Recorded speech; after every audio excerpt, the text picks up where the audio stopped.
সুপ্রিয় দর্শক, দেশে এবং দেশের বাইরে বিশ্বের যে কোনো প্রান্ত থেকে যারা এই মুহূর্তে বাংলা টিভি ৭১ দেখছেন, আপনাদেরকে স্বাগত জানাচ্ছি। আমি সালাম মাহমুদ। প্রিয় দর্শক, আপনারা দেখছেন নতুন মাত্রা। আজকে এই অনুষ্ঠানে কথা বলার জন্য অস্ট্রেলিয়া থেকে যুক্ত রয়েছেন বরেণ্য শিক্ষাবিদ এবং যিনি মেলবোর্ন আওয়ামী লীগের সম্মানিত সাধারণ সম্পাদক এবং বঙ্গবন্ধু ফাউন্ডেশন অস্ট্রেলিয়া শাখার সভাপতি মোল্লা মোহাম্মদ রাশিদুল হক। রাশিদুল হক ভাই, আপনাকে স্বাগত জানাচ্ছি নতুন মাত্রা অনুষ্ঠানে। আপনি কেমন আছেন? ধন্যবাদ সালাম মাহমুদ ভাই, আমাকে নতুন মাত্রা অনুষ্ঠানে ডাকার জন্য। জি, আমি ভালো আছি আলহামদুলিল্লাহ।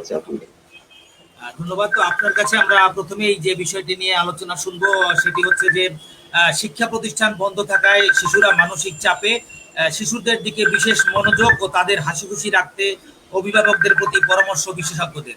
তো আপনি যদি এই বিষয়টি নিয়ে একটু বিশ্লেষণ করেন। জি, ধন্যবাদ সালাম ভাই।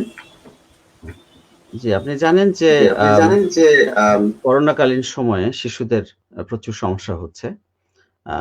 ওয়ার্ল্ড ভিশনের এক জরিপে দেখা গেছে যে শিশু ও তরুণরা অত্যন্ত কঠিনভাবে এফেক্টেড। করোনা ভাইরাস সংক্রমণের ৯১% শিশু ও তরুণ মানসিক চাপ ও শঙ্কার মধ্যে রয়েছে বলে ধারণা করা হচ্ছে। শিক্ষা কার্যক্রম ব্যাহত হওয়া, সামাজিক দূরত্বের কারণে মানসিক চাপ এবং পরিবারের দারিদ্রতা বেড়ে যাওয়ায় তারা হতাশায় ভুগছে। এর মধ্যে শিশু ও তরুণেরা ভাইরাস রোধে নিজ কমিউনিটিতে ভূমিকা রাখতে চাচ্ছে, কিন্তু তারা পারছে না। তো আপনি হয়তো জানেন যে শতকরা ৭১% শিশু তরুণ বলেছে স্কুল বন্ধের কারণে তারা নিজেদের বিচ্ছিন্ন ও নিঃসঙ্গ অনুভব করছে। তো ১৩টি উন্নয়নশীল দেশের উপরে এই জরিপ চালানো হয় আন্তর্জাতিক উন্নয়ন সংস্থা ওয়ার্ল্ড ভিশনের তত্ত্বাবধানে, এবং সেখানে দেখা গেছে যে এই ঘটনাগুলি ঘটছে এবং তারা মূলত এইসব শিশুরা ৩টি কারণকে মূলত উল্লেখ করেছে। ৩টি কারণের মধ্যে একটি হচ্ছে যে শিক্ষা কার্যক্রম ব্যাহত হওয়া, সামাজিক দূরত্বের কারণে মানসিক চাপ এবং পরিবারের দারিদ্রতা বেড়ে যাওয়া। তো এই যে ৩টি কারণ, এই ৩টা কারণ কিন্তু খুব ইম্পোর্টেন্ট। যে শিক্ষা কার্যক্রম যখন ব্যাহত হচ্ছে গত ৬ মাস থেকে ৭ মাস তারা স্কুলে যেতে পারেনি। তাদের যে ফ্রেন্ড সার্কেল আছে তাদের সাথে মিশতে পারেনি। তারপরে বাসার মধ্যে একটা গৃহবন্দী একটা অবস্থার মধ্যে তারা জীবনযাপন করেছে। তারপর সামাজিক দূরত্বের কারণে পরিবারের অন্যান্য সদস্যদের সাথেও হয়তো মিট করতে পারেনি। বা সোসাইটিতে, খেলার মাঠে বা যেখানে তারা বসবাস করে সে আবাসিক অঞ্চলে সেখানকার যে ফ্রেন্ড সার্কেল, তাদের সাথে হয়তো কমিউনিকেশন, তাদের সাথে হয়তো খেলাধুলা করা, সেই জিনিসগুলি হয়তো আগের মতো ঘটেনি।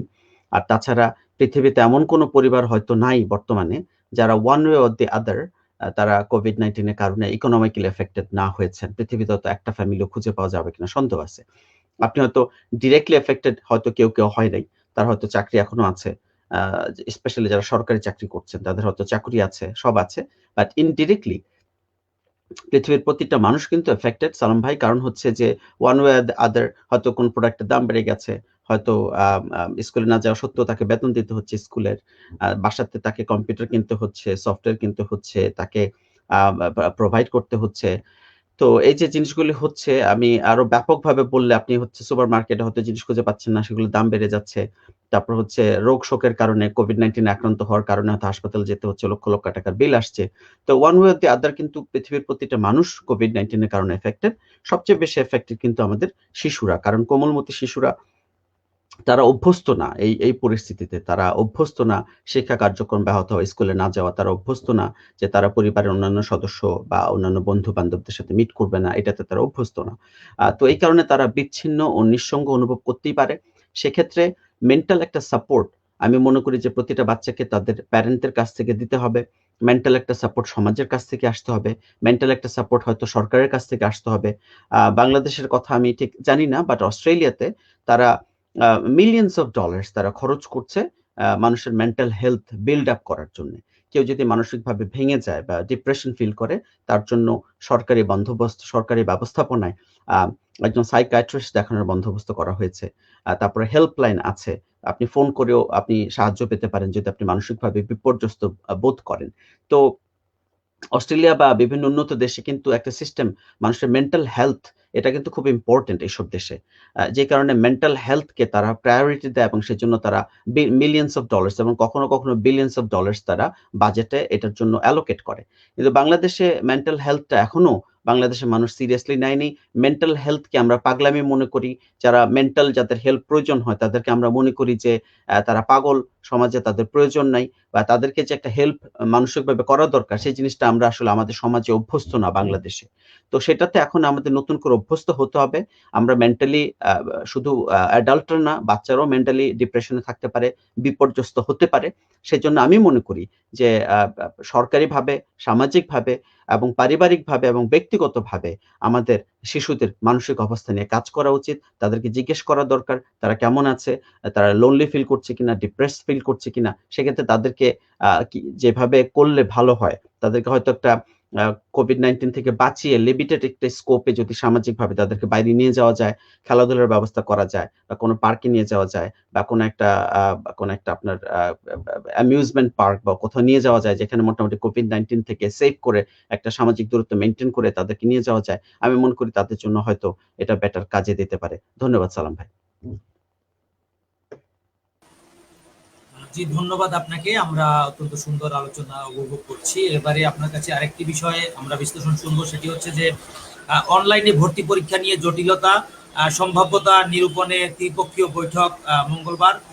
পাবলিক বিশ্ববিদ্যালয়ে কোন প্রক্রিয়া ভর্তি হবে তার সম্ভাব্যতা নিরূপণ আগামী মঙ্গলবার ত্রিপক্ষীয় বৈঠক দেখা হয়েছে। ভার্চুয়াল এই সভায় বিভিন্ন বিশ্ববিদ্যালয়ের ভিসি, ইউজিসি এবং শিক্ষা মন্ত্রণালয়ের কর্মকর্তারা থাকবেন।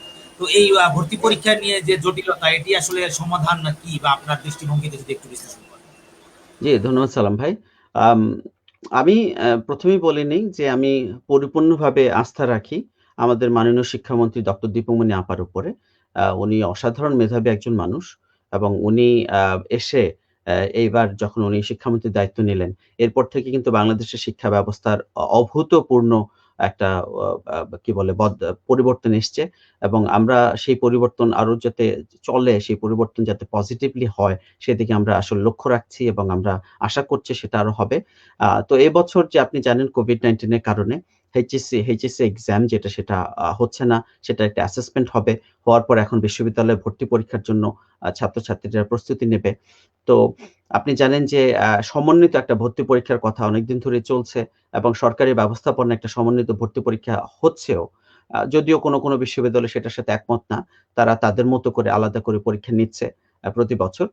তো এবছর COVID-19 এর কারণে সেটা কিন্তু অত্যন্ত দুষ্কর একটা ব্যাপার যে আপনি চাইলেও কিন্তু আলাদা যে ভর্তি পরীক্ষা নেবেন ফেস টু ফেস সেটা কিন্তু এবছর করা অত্যন্ত dangerous.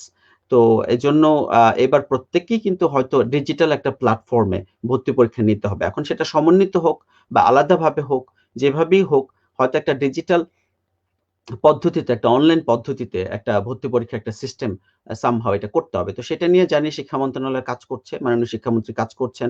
UGC university grants commission যেটা সেটাও কাজ করছে। তো এখন আ বা বা আপনি জানেন বাংলাদেশের বিশ্ববিদ্যালয়ের গভর্নিং বডি হচ্ছে ইউজিসি। এখন ইউজিসি সেটা নিয়ে কাজ করবে শিক্ষা মন্ত্রণালয়ের সাথে। সেখানে হয়তো আমাদের বক্তব্য তেমন কিছু হয়তো থাকবে না। বাট আমি যেটা বলতে চাচ্ছি যে যেমন ধরেন বঙ্গবন্ধু শেখ মুজিবুর রহমান ডিজিটাল বিশ্ববিদ্যালয়ের ভিসি অধ্যাপক ডক্টর মুনাজ আহমেদ নূর গত ১৭ অক্টোবর বিশ্ববিদ্যালয় পরিষদের এক বৈঠকে একটি সফটওয়্যারের কথা উনি উল্লেখ করেছেন। উনি উল্লেখ করেছেন যে এই সফটওয়্যারের মাধ্যমে একটা সমন্বিত পদ্ধতিতে হয়তো একটা ভর্তি পরীক্ষা নেওয়া সম্ভব হবে। তো সেটা নিয়ে উনি প্রপোজাল দিয়েছেন। এখন ইউজিসি সেটা নিয়ে চিন্তাভাবনা করছে। মাননীয় শিক্ষামন্ত্রী সেটা নিয়ে চিন্তাভাবনা করছেন। তো one way or the other সেই ভবিষ্যতে আম ইউজিসি সদস্য অধ্যাপক মোহাম্মদ আলমগীর সাংবাদিকদের জানিয়েছেন যে আগামী মঙ্গলবার বৈঠক হবে যেখানে এই সফটওয়্যার প্রেজেন্টেশন হবে। সে সফটওয়্যারটা যদি সবাই মনে করেন যে সেফ এবং সবার যদি সেটা তাদের ক্রাইটেরিয়া ফুলফিল করে সেক্ষেত্রে হয়তো ওই সফটওয়্যারটা নিয়ে তারা কাজ করবেন। এবং সেটা যদি হয় সে সফটওয়্যার নিয়ে যদি কাজ হয় সেক্ষেত্রে যদি সমন্বিতভাবে সবগুলো বিশ্ববিদ্যালয় একটা প্ল্যাটফর্মে এই পরীক্ষা নেয় এবং সেখানে মেধাক্রমে তাদেরকে আ আ বিভিন্ন বিশ্ববিদ্যালয়ে ভর্তির জন্য যদি আমন্ত্রণ জানানো হয় আমি মনে করি সেটা সব দিক থেকেই ভালো হয়। তো আমি আশাবাদী যে ইউজিসি এবং মাননীয় শিক্ষামন্ত্রী ডক্টর দীপমণি আপা এবং আম আ শিক্ষা উপমন্ত্রী আছেন নফেল ভাই এবং প্রাথমিক গণশিক্ষা প্রতিমন্ত্রী জাকির ভাই, উনারা সবাই বেশ ভালো কাজ করছেন। তো আমি আশা করি যে ইউজিসির সাথে তারা সবাই মিলেমিশে কাজ করে একটা সমাধান উনারা অবশ্যই ইনশাআল্লাহ সমাধানে পৌঁছবেন। সমাধানে পৌঁছানোর আসলে কোনো বিকল্প আমাদের হাতে নেই। যেহেতু এবারকার পরীক্ষা ফেস টু ফেস হওয়াটা প্রায় অসম্ভব একটা ব্যাপার। তো এইজন্য one way or the other সালাম ভাই, আমি বিশ্বাস করি যে এখান থেকে একটা সমাধান বেরিয়ে আসবে। খুব সম্ভব অনলাইনে সেটা সমন্বিতভাবে হোক বা সেপারেটলি হোক, কোনো বিশ্ববিদ্যালয় হয়তো স্টিল সেপারেটলি যাইতে চাবে। তো সেক্ষেত্রে প্রত্যেকেই কিন্তু অনলাইন প্ল্যাটফর্মে এবার পরীক্ষা নিতে হবে বলে আমার ধারণা। ধন্যবাদ সালাম ভাই। জি, ধন্যবাদ। এবারে আরেকটি খুবই জনগুরুত্বপূর্ণ বিষয় আমরা বিশ্লেষণ শুনবো, সেটি হচ্ছে যে করোনায় শিক্ষা খাতে ব্যয় কমাতে বাধ্য হয়েছে 40% পরিবার, ইউনিসেফ এর প্রতিবেদন। করোনার প্রভাবে নিম্ন মধ্যম আয়ের দেশগুলোতে অন্তত 40% পরিবার তাদের শিক্ষা বাজেট কমাতে বাধ্য হয়েছে। উন্নত দেশগুলো এই ক্ষতি পুষিয়ে নিতে পারলেও নিম্ন আয়ের দেশের পরিবারগুলো আগামী বছরও তাদের শিক্ষা বাজেট কমানোর বিষয়টি বিবেচনা করছে। তো সেক্ষেত্রে আমাদের বাংলাদেশের যারা পরিবারগুলো আছে তারা কি করতে পারে বা তাদের কি পরামর্শ, এ বিষয়ে যদি আপনি একটু বিশ্লেষণ করেন।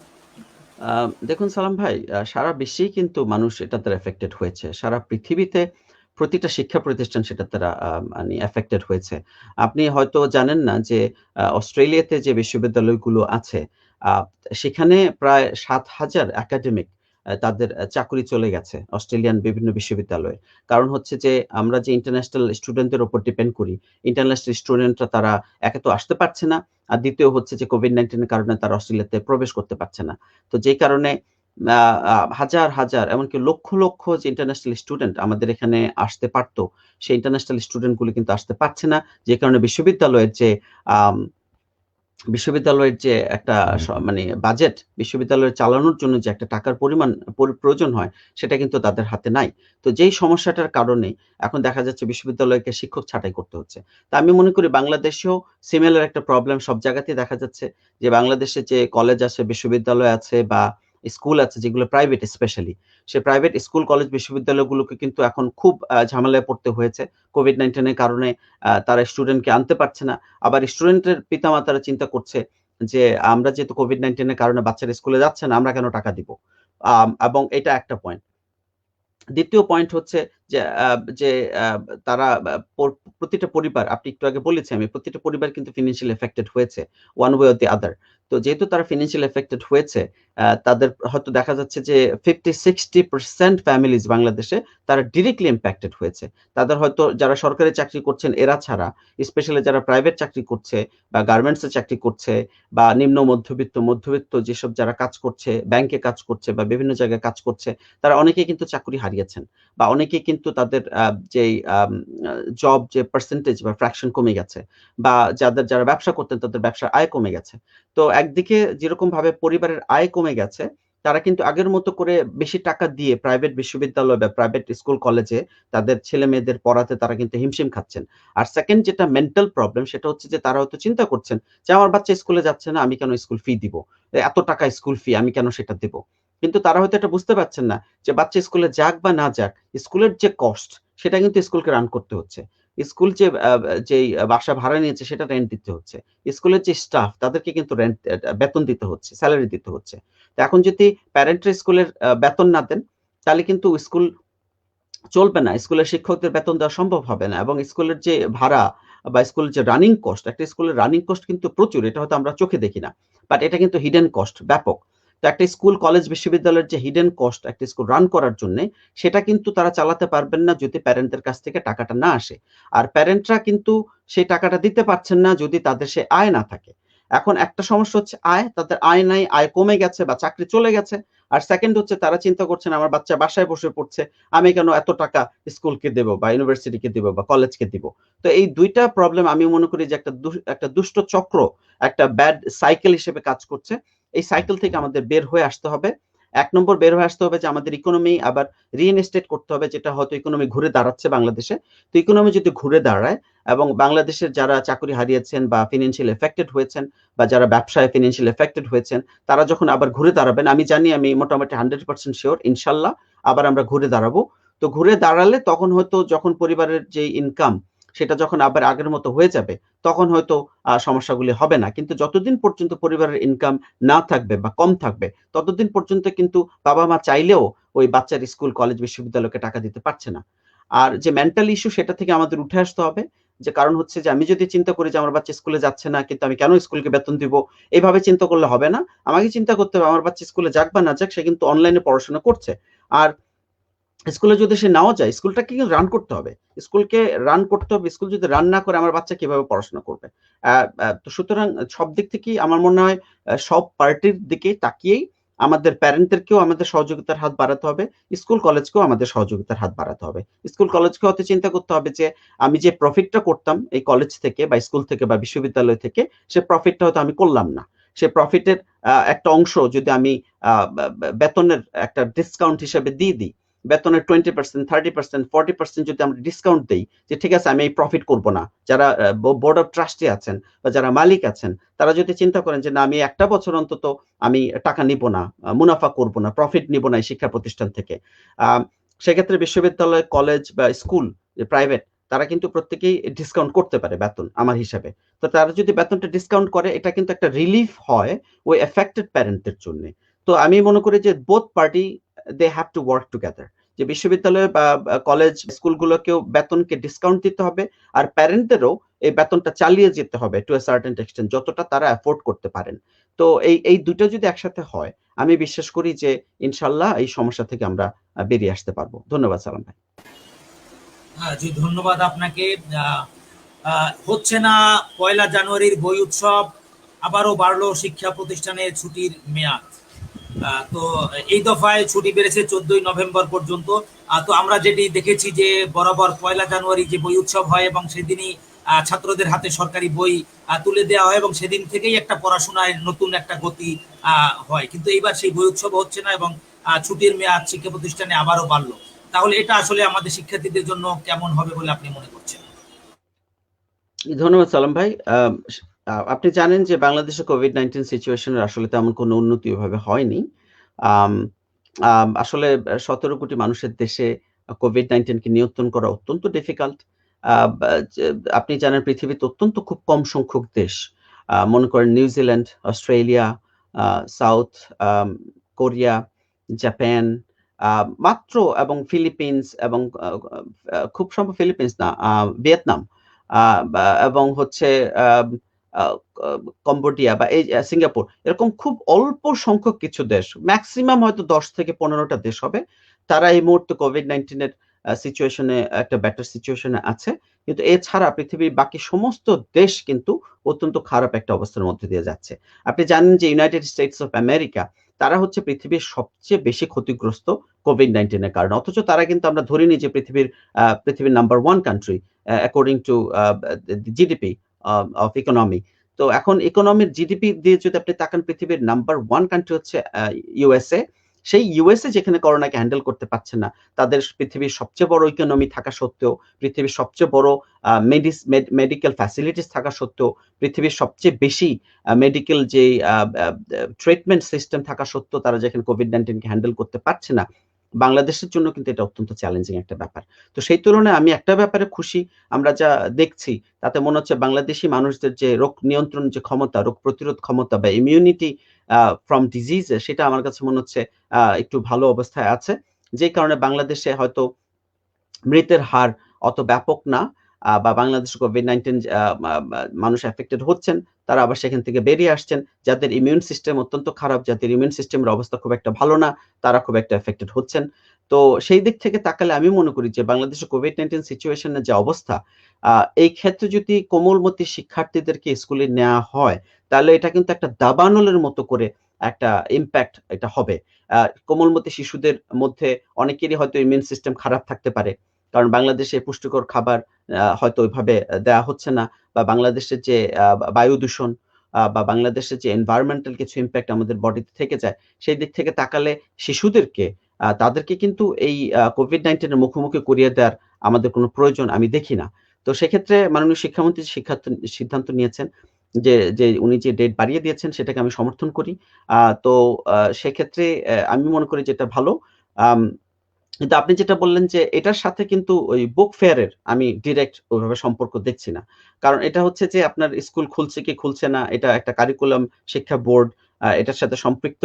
এটা বাচ্চাদের যে ডিরেক্টলি বাংলাদেশের লক্ষ, লক্ষ বাচ্চাদের জীবনের সাথে সম্পৃক্ত। সেক্ষেত্রে আমি মনে করি যে মাননীয় শিক্ষামন্ত্রী যে সিদ্ধান্ত নিয়েছেন, সেটার সাথে আমি ১০০ ভাগ সহমত। অন দি আদার হ্যান্ড আপনি 1 জানুয়ারি বা বাংলাদেশের যে বইমেলা সেটা নিয়ে যে কথাবার্তা বলছেন, এটাও আমি বিশ্বাস করি সঠিক সিদ্ধান্ত হয়েছে। কারণ বইমেলায় লক্ষ, লক্ষ লোক যায়। আপনি হয়তো জানেন যে দোয়েল চত্বর থেকে শুরু করে আ বা ডা ঢাকা বিশ্ববিদ্যালয়ের মল চত্বর থেকে শুরু করে আপনার একদম আ বা বা কি বলে আ নিউ মার্কেট পর্যন্ত এই অংশটুকু পুরোটা একদম ভিড় থাকে বইমেলা যখন চলে। টিএসসির আশেপাশে তো ধন্যবাদ যাওয়াই ভাই। যায় না। আমরা ওই যে বই উৎসব, যেটা 1 জানুয়ারি শিক্ষার্থীদেরকে বিনামূল্যে সরকারি বই দেওয়া হয়, যে বই উৎসবটা জি, হচ্ছে, সেই বিষয়টি একটু শুনতে চাচ্ছি। জি। আহ, শি- না, শি- বই উৎসব শিক্ষার্থীদের। বই কিন্তু পৌঁছে যাবে। সালাম ভাই, বই পৌঁছে যাবে সবার হাতে। এখন বই উৎসব করে বই দেওয়ার যে একটা বড় একটা সিচুয়েশন বাংলাদেশে হয়, সেটার আমি মনে করি যে একটা প্রয়োজনীয়তা সরকারিভাবে থাকলেও আমি মনে করি যে এটার কোমলমতি শিক্ষার্থীদের ওইটার কোনো প্রয়োজন নাই। হ্যাঁ, তারা হয়তো ১ম দিন, বছরের ১ম দিন স্কুলে যাচ্ছে, টাটকা বই নিয়ে তারা বাসায় ফিরছে, এটা একটা আনন্দ থেকে হয়তো তারা বঞ্চিত হবে। কিন্তু আমি মনে করি এটা খুব একটা ইমপ্যাক্ট করবে না কাউকেই। তারা কিন্তু বই ঠিকই পেয়ে যাচ্ছে। স্কুলে বই পৌঁছে যাবে, স্কুল থেকে তারা এসে বই নিয়ে যাবে। তো তাদের বই পাওয়াটা কিন্তু ইমপ্যাক্টেড হচ্ছে না। কিন্তু তাদের ইমপ্যাক্টেড হচ্ছে কোনটা? তাদের ইমপ্যাক্টেড হচ্ছে যে উৎসব, যে একটা ১লা জানুয়ারিতে স্কুলে যাচ্ছে, গিয়ে মানে বই নিয়ে বাসায় ফিরছে, একটা উৎসব, একটা আমেজ, সেটা থেকে হয়তো তারা বঞ্চিত হবে। কিন্তু আমি মনে করি যে তাদেরকে ওই যে রিস্কে ফেলা, COVID-19 এর যে রিস্কে ফেলা, সেই রিস্কে ফেলার চেয়ে আপনার এই ছোট্ট আ একটা খুশি থেকে তারা যদি বঞ্চিত হয়ও, আমি মনে করি সেটা খুব একটা সমস্যা হবে না। ধন্যবাদ সালাম ভাই। জি, ধন্যবাদ আপনাকে। আমরা এবারে আমাদের অনেক কমেন্টস এসেছে, এবং সে বিষয়ে আপনি ইতিমধ্যে আরেকটি অনুষ্ঠানে আপনি সুন্দর বিশ্লেষণ করেছিলেন। আমাদের সহকারী শিক্ষকরা তারা প্যানেলের দাবিতে আন্দোলন করছেন, এবং তারা প্রথমে অবস্থান কর্মসূচি এবং সর্বশেষ তারা আমরণ অনশন করছেন, এবং তাদের মধ্য থেকে অনেকেই অসুস্থ হয়ে পড়েছেন, এবং এই বৃষ্টি বন্যার মধ্যেও তারা অনশন করছেন, কিন্তু এখনো তারা কর্তৃপক্ষের দৃষ্টি আকর্ষণ করতে পারেনি। তো আমাদের দেশে যেটি হয় যে দেখা যায় যে মাননীয় প্রধানমন্ত্রী যতক্ষণে একটা ব্যবস্থা না নেন, ততক্ষণে আসলে অন্য কেউ এগিয়ে আসেন না বা ব্যবস্থা নেন না। তো সেক্ষেত্রে এই যে কর্তৃপক্ষ যারা আছে, শিক্ষামন্ত্রী, প্রতিমন্ত্রী বা উপমন্ত্রী যারা আছেন, এবং শিক্ষা বিষয়ক যারা আছেন কর্তৃপক্ষ, তাদের আসলে কি করণীয়, এদের বিষয়ে এদেরকে আসলে আর কতদিন এভাবে থাকতে দেওয়া সঠিক হচ্ছে? তো আপনি যদি এ বিষয়ে একটু বিশ্লেষণ করেন বা একটু পরামর্শ দেন। ভাই, আপনি জানেন এটা নিয়ে আমি আরেকদিন কথা বলেছি যে এখানে আ আ আমি প্রাথমিক শিক্ষকদের আমি অত্যন্ত সম্মানের সাথে তাদেরকে বলছি যে আমি তাদের পক্ষেই, কিন্তু আমি সেদিন বলেছি যে যেহেতু একটা প্রমাণ রয়ে গেছে যে তাদেরকে প্যানেল দেওয়া হয়েছে একবার। তো উনাদেরকে কেন প্যানেল দেয়া হবে না? তো সেটা আমি মনে করি যে প্যানেলটা দেওয়া উচিত। কিন্তু সমস্যা একটা রয়েই যায় সালাম ভাই। সেটা হচ্ছে যে ওই যে রিট পিটিশন। তো যখন রিট পিটিশন গুলি আদালতে চলতে থাকে, সরকার কিন্তু ওগুলো সমাধান না হওয়া পর্যন্ত সরকার কিন্তু ওই ব্যাপারে সিদ্ধান্ত নিতে পারে না। তারা কিন্তু আইনগতভাবে তারা কিন্তু আটকে থাকে। তো রিট পিটিশন গুলির যদি সমস্যার সমাধান অত্যন্ত দ্রুত হয়ে যায়, তখন সরকার একটা সিদ্ধান্তে আসতে পারে। তো আমি মনে করি যে, যেসব রিট পিটিশন এখনো সলভ হয়নি, রিজলভ হয়নি, তো সরকারিভাবে যদি অনুরোধ করা হয় আমাদের মাননীয় বিচারকদেরকে, এবং মাননীয় বিচারকরা যদি অত্যন্ত জরুরি ভিত্তিতে ওই রিট পিটিশন গুলির সমস্যার সমাধান করে দেন, একটা সিদ্ধান্তে পৌঁছে দেন, তাহলে হয়তো সরকারের পক্ষে একটা সিদ্ধান্ত অতি সত্বর নেওয়া সম্ভব হবে। এবং আমি কিন্তু জানি যে আমি বিশ্বাস করি না যে ওনাদের যেই দাবি এটা সরকার জানে না, বা ওনারা যে অনশন করছেন বা ওনারা অবস্থান করছেন, এই জিনিসটা সরকার জানে না, এটা আমি বিশ্বাস করি না। এটা সরকার জানে, মাননীয় শিক্ষামন্ত্রী জানেন, এবং যারা রেলেভেন্ট আছেন তারা প্রত্যেকেই ব্যাপারটা জানছেন। তারা প্রত্যেকেই এই ব্যাপারে ওয়াকিবহাল আছেন। কিন্তু সমস্যা হচ্ছে যে তাদের অনেকেরই their hands are tied। অনেকেরই হাত বন্ধ, আ আ মূলত ওই রিট পিটিশন গুলার কারণে। আর দ্বিতীয় হচ্ছে এটা সরকারি সিদ্ধান্ত। এটা একজন মানুষের পক্ষে নেয়া সম্ভব হয় না। এটা হয়তো ক্যাবিনেট মিটিং এর সিদ্ধান্ত হতে পারে। এটা হয়তো মাননীয় শিক্ষামন্ত্রী, মাননীয় প্রধানমন্ত্রীর সাথে আলোচনার মাধ্যমে এটা হতে পারে। তো আমার মনে হয় এই জিনিসগুলো প্রসেসিং করতে একটু সময় লাগে। মাননীয় প্রধানমন্ত্রী অত্যন্ত ব্যস্ত, দীপুমনি আপা অত্যন্ত ব্যস্ত। তারা সমন্বিত ভর্তি পরীক্ষা, এইচএসসি পরীক্ষা, তারপরে সারা বাংলাদেশের আ বা শিক্ষার্থীদের নিয়ে COVID-19 সিচুয়েশন এ তারা অত্যন্ত ব্যস্ত সময় কাটাচ্ছেন। তার মধ্য থেকেও আমি অনুরোধ করব তাদেরকে আবারও আপনার মাধ্যমে, আপনার এই প্রোগ্রামের মাধ্যমে মাননীয় শিক্ষামন্ত্রী দীপুমনি আপা এবং মাননীয় প্রধানমন্ত্রী জননেত্রী শেখ হাসিনাকে অনুরোধ করব, আমাদের এই প্রাথমিক শিক্ষকদেরকে আপনারা একটু লক্ষ্য করুন। তাদের প্রতি একটু মার্সি, একটু মহানুভবতা প্রদর্শন করুন, এবং তাদেরকে প্যানেল দিয়ে দিন। এটা আমার অনুরোধ থাকবে বাংলাদেশ সরকারের প্রতি। ধন্যবাদ সালাম ভাই। জি, ধন্যবাদ আপনাকে। এবারে আমরা আমেরিকার নির্বাচন বিষয়ে আপনার বিশ্লেষণ শুনবো। সেটি হচ্ছে যে আমরা যেটি দেখতে পাচ্ছি মিডিয়াতে আলোচনায় যে শেষ মুহূর্তেও টান টান উত্তেজনা, সর্বশেষ জরিপেও এগিয়ে বাইডেন, সুপ্রিম কোর্টে ট্রাম্পের আবেদন প্রত্যাখ্যান। আসলে সর্বশেষ যে আলোচনা বা পর্যালোচনা আপনার দৃষ্টিভঙ্গি থেকে যদি একটু মূল্যায়ন করেন আমেরিকান নির্বাচন নিয়ে। জি, ধন্যবাদ সালাম ভাই। আসলে আমেরিকান নির্বাচন নিয়ে আমি ওইভাবে খুব একটা ইন্টারেস্টেড না। তারপরেও আসলে আমেরিকান নির্বাচন নিয়ে সারা পৃথিবীর লোকই ইন্টারেস্টেড। কারণ হচ্ছে আমেরিকা এমন একটা দেশ, যে দেশটা আসলে পৃথিবীর সমস্ত দিক দিয়ে পৃথিবীতে প্রায় অলমোস্ট সব দিক দিয়েই পৃথিবীতে এগিয়ে আছে তারা। তারা পৃথিবীর সবচেয়ে লার্জেস্ট ইকোনমি, পৃথিবীর সবচেয়ে ক্ষমতাধর দেশ। সুতরাং তাদের ওখানে কে নির্বাচিত হচ্ছেন, এর দ্বারা পৃথিবীর সমস্ত মানুষ one way or the other affected.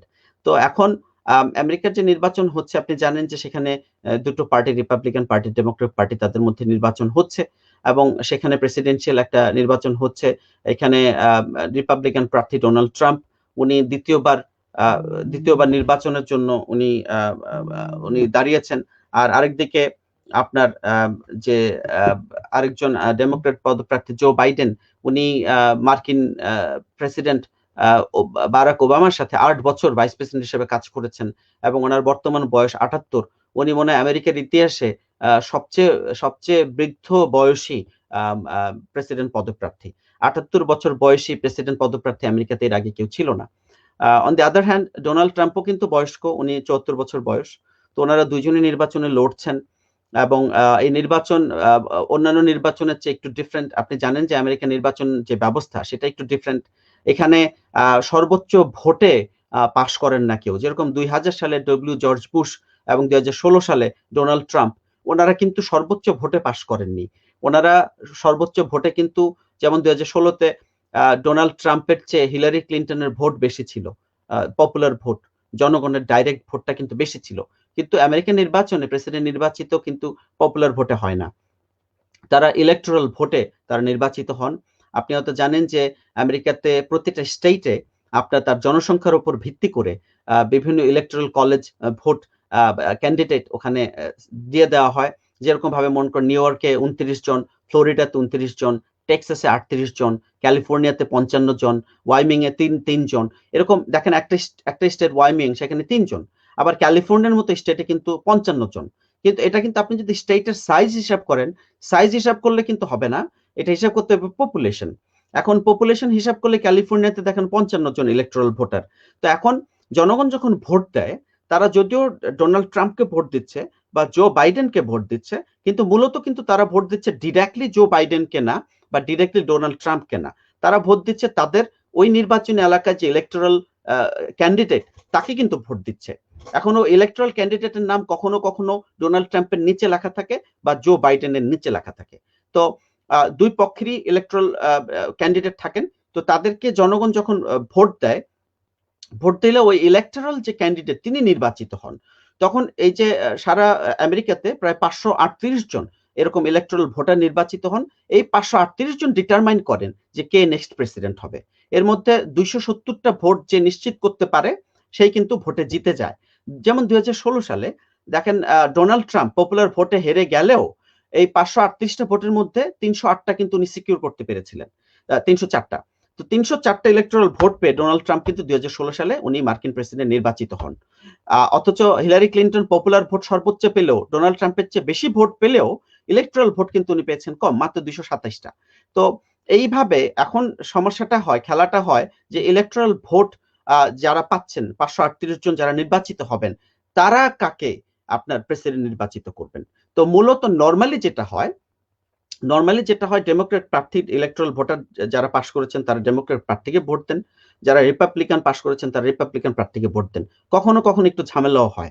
কখনো কখনো যেরকম ২০১৬ সালে ৮ জন ইলেকট্রাল প্রার্থী, তারা যে পার্টি থেকে তারা পাশ করেছেন তারা সেই পার্টির ক্যান্ডিডেটকে তারা ভোট দেন নাই, তারা অন্য পার্টির ক্যান্ডিডেটকে ভোট দিয়েছেন বা অনেকে হয়তো ভোট দেওয়া থেকে বিরক্ত থেকেছেন।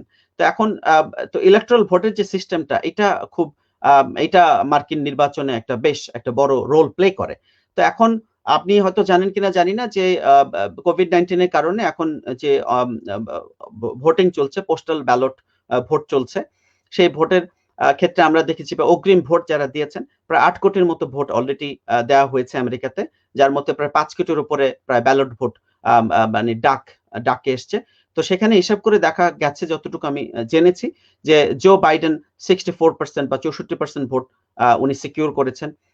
তো সেক্ষেত্রে দেখা যাচ্ছে যে ডোনাল্ড ট্রাম্প অনেক কম 34 বা 36% ভোট ডোনাল্ড ট্রাম্প সিকিউর করেছেন।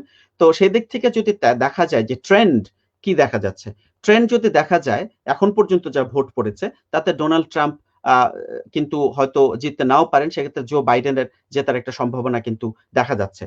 কিন্তু দিন শেষে আমি আবারও বলেছি যে পপুলার ভোট দিয়ে কিন্তু ডিটারমাইন করা হয় না আমেরিকার প্রেসিডেন্ট কে নির্বাচিত হবেন, সেটা হয় ইলেকট্রাল ভোটের উপর ভিত্তি করে। কিন্তু এখন যে ডিফারেন্সটা তৈরি হচ্ছে যে 64% ভার্সেস 34%, এই যে ডিফারেন্স যেটা তৈরি হচ্ছে, এই ডিফারেন্স কিন্তু ব্যাপক। এত ব্যাপক যদি ডিফারেন্স তৈরি হয়, সেক্ষেত্রে ধরে নেওয়া যায় ইলেকট্রাল ভোটে যারা পাশ করবেন তারাও কিন্তু ওইরকম রেঞ্জের মধ্যেই তারা থাকবেন, যে দেখা যায় 64 না হলেও 55% বা সামথিং ইলেকট্রাল ভোটার হয়তো দেখা যায় জো বাইডেনের পক্ষের লোক, তারা নির্বাচিত হবেন। এবং সেটা যদি হয়, এবং যে অনলাইন যে পোলগুলি হচ্ছে, সে পোলগুলোতে দেখা যাচ্ছে যে জো বাইডেন অলমোস্ট 8 to 10% তার জনমত জরিপেতে তিনি এগিয়ে আছেন। তো এটা যদি হয়, যেভাবে ট্রেন্ড যেদিকে দেখা যাচ্ছে, সেই ট্রেন্ড অনুসারে কিন্তু হয়তো একটা ধারণা করা যেতে পারে যে এইবার জো বাইডেন হয়তো আমেরিকার প্রেসিডেন্ট নির্বাচিত হতে পারেন, এবং ওনার রানিং মেট হচ্ছে কমলা হ্যারিস। উনি ভারতীয় বংশোদ্ভূত আমেরিকান, এবং উনি যেহেতু একজন নন হোয়াইট, তো সেক্ষেত্রে কিন্তু ইমিগ্রেন্টদের একটা সফট কর্নার কিন্তু হয়তো ওনাদের প্রতি থাকলেও থাকতে পারে এই টিমের প্রতি। তো দিন শেষে সালাম ভাই, আমি যেটা বলতে চাচ্ছি যে দিন শেষে পপুলার ভোট নয়, ইলেকট্রাল ভোটের যেই 538টি যে ইলেকট্রাল ভোট, তার মধ্যে 270+ যিনি পাবেন তিনি কিন্তু সিকিউর করবেন। এখানে খেলা আরো রয়ে গেছে। এই যে আমেরিকা যে ভোটাভুটি হচ্ছে, এটা কিন্তু শুধুমাত্র প্রেসিডেন্ট নির্বাচনের ভোটও হচ্ছে না, সেখানে কিন্তু আপনার হচ্ছে যে সিনেট নির্বাচন, সেখানকার জন্য যে কংগ্রেসের জন্য যে নির্বাচন, সেটাও কিন্তু হয়ে যাচ্ছে।